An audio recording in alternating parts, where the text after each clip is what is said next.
Assalamualaikum warahmatullahi wabarakatuh. Perkenalkan, nama saya Risma Natamaiswari dengan IMPAT Batas 2011 dari kelas 3C akan menginfokan tentang suatu fenomena kimia pangan yaitu pigmen pada daging. Jadi, apa ya itu pigmen?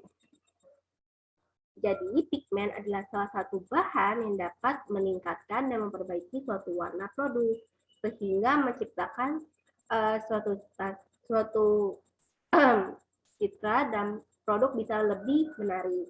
Jadi pigmen ini itu salah satu faktor di mana kita ingin membeli suatu bahan. Jadi hal pertama yang kita lihat pastinya warna. Warna ini disebabkan karena ada pigmen gitu ya. Jadi warna yang mencolok, warna yang cantik itu bisa menarik para konsumen untuk membeli suatu produk seperti itu. Nah, pigmen ini bertujuan untuk membuat warna produk lebih konsisten dan memberikan identitas produk yang berbeda. Dan juga ada beberapa produk yang dituntut mempunyai warna khas sesuai bahan asalnya. Jadi misalkan produk tersebut itu seperti ekstrak minuman serbuk, kayak minuman jeruk atau minuman sirsa gitu warnanya yang hampir identik ya. Jadi ada penambahan pigmen lebih sehingga warnanya seperti warna asal produk tersebut, bahan asalnya seperti buah-buahan gitu ya. Nah, pigmen ini itu terdiri dari zat warna alami dan zat warna buatan. Jadi kalau zat warna alami itu berasal dari tumbuh-tumbuhan dan hewan, sedangkan yang warna buatan itu berasal dari bahan kimia. Oke, kita bisa lihat dari daging. Daging itu adalah suatu produk yang biasa kita beli, biasa kita konsumsi juga bersama keluarga. Jadi ada berbagai jenis daging. Di sini ada daging sapi muda, calf, anak sapi ya, maksudnya ada daging domba, ada daging kerbau, daging sapi, daging kambing, dan daging babi. Di sini memiliki karakteristik berbeda-beda teman-teman. Jadi tidak semua sama dan cukup tricky juga untuk membedakannya. Jadi kalau misalkan terlihat dari daging sapi muda itu warnanya lebih merah pucat gitu ya. Dan ada sabut-sabut halus, bisa lihat ada sabut-sabut halusnya. Dan kemudian daging domba ini warnanya lebih pink ya, lebih pink, lebih cerah dan ada banyak lemaknya ya, lemak putih ini. Terus ada daging kerbau. Daging kerbau ini cenderungnya lebih padat ya dan warnanya agak merah tua. Dan kemudian ada daging sapi. Daging sapi ini sering kita lihat ya di supermarket dan beberapa pasar lah tradisional. Jadi kalau misalkan daging sapi ini memiliki warna merah yang pucat, warna merah yang biasa, ada serabut halus dan sedikit lemak, dan konsistensinya liat. Dan daging kambing ini lebih pucat dari daging domba, teman-teman. Jadi masih bisa dibedakan. Dan lemaknya hampir mirip dengan daging domba. Dan daging kambing ini memiliki bau yang menyengat dan bau agak tidak enak ya teman-teman, karena ada bau khasnya. Itu bau khas dari daging kambing. Dan daging babi. Daging babi ini warnanya merah pucat sekali dan berbeda dengan daging lain, daging sapi dan daging kambing. Bentuknya lebih bulat bentuknya seperti ini dan memiliki serabut halus juga dan mulai lebih spesifik. Nah, jadi kalau untuk membedakan mana yang daging sapi dan daging babi ini sebenarnya agak tricky juga, tapi kalau misalkan lihat dari warna, daging babi ini memiliki warna lebih pucat. Jadi teman-teman bisa tidak lagi salah membeli mana yang daging babi, mana yang daging sapi. Dan tidak akan mungkin kalau misalkan teman-teman bisa mempelajarinya juga, sudah memahami, kita tidak akan mulai tertipu oleh pedagang-pedagang yang sering sekali mencampurkan daging sapi dengan daging babi. Ya. Oke, jadi warna merah dari daging itu disebabkan karenanya ada pigmen myoglobin. Apa sih itu myoglobin? Myoglobin adalah hemoprotein terbanyak yang dimiliki pada daging yang memiliki berat 17.000 kDa. Dan myoglobin ini termasuk dalam golongan peptida tunggal dengan 23 residu asam amino dengan satu molekul heme. Jadi setiap daging ini memiliki mioglobin ya. Dan mioglobin ini menyebabkan warna merah. Warna merah pada daging. Nah, inilah struktur dari mioglobin. Jadi kalau untuk struktur mioglobin itu sendiri, yang berwarna hijau, ini struktur mioglobinnya, dan warna ungu ini adalah biglobin. Biglobinnya, sedangkan untuk warna ungu ini adalah biglobinnya. Ini mioglobin, ini adalah maaf teman-teman, yang ungu ini adalah biglobin, hijau dan mioglobin, dan biru ini adalah bioglobinnya. Jadi apa sih, mengapa bisa dikeluarkannya dari struktur ini? Jadi daging yang mengalami kontak dengan oksigen itu untuk mioglobin ini bergabung dengan heme gitu.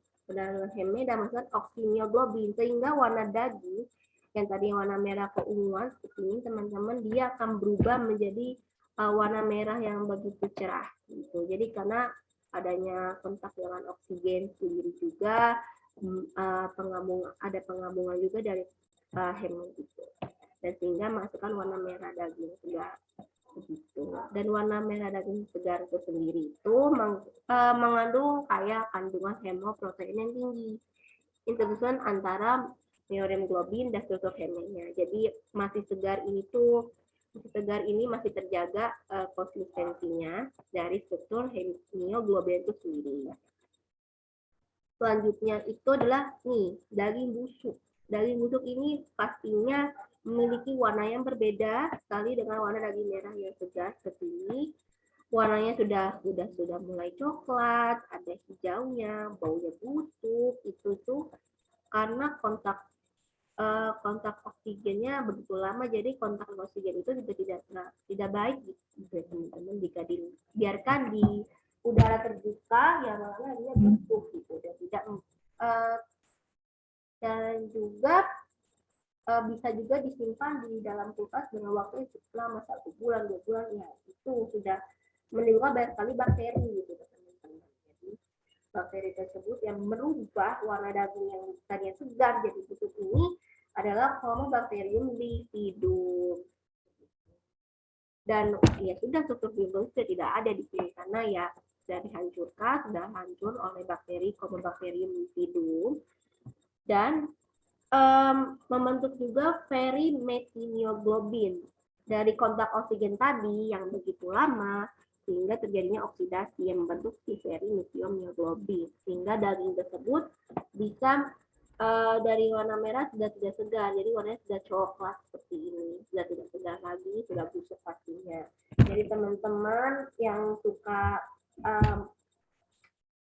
membiarkan daging di suasana terbuka, di tempat terbuka, sebaiknya cepat-cepat disimpan di suhu yang bisa membuat daging lebih segar lagi. Tapi juga jangan terlalu sering untuk menyimpan daging terlalu lama dalam kulkas gitu ya, karena bisa mengalami busukan itu, dan mudah sekali bakteri itu bertumbuh sehingga bisa menyebabkan daging ini busuk gitu, sudah tidak layak konsumsi, sudah hijau, bau dan busuk ini tidak jadi konsumsi lagi. Oke, next.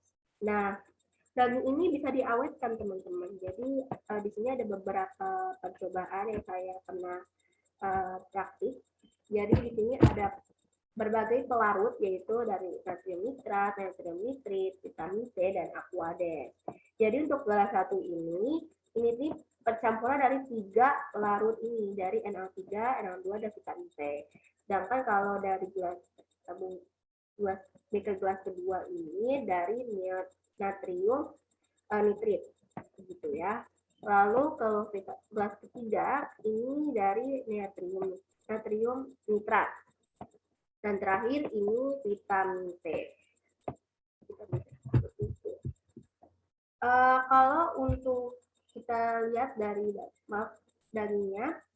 Ini bisa kita lihat ada perbedaan signifikan juga. Ini foto tidak terlalu jelas, tapi saya bisa ambil kesimpulan kalau misalkan dari pencampuran ini memang membuat warna lebih lebih pudar dan yaitu berarti menandakan penguatannya tidak terlalu kuat gitu teman-teman, meskipun sudah dicampur dari 3 parutan tersebut.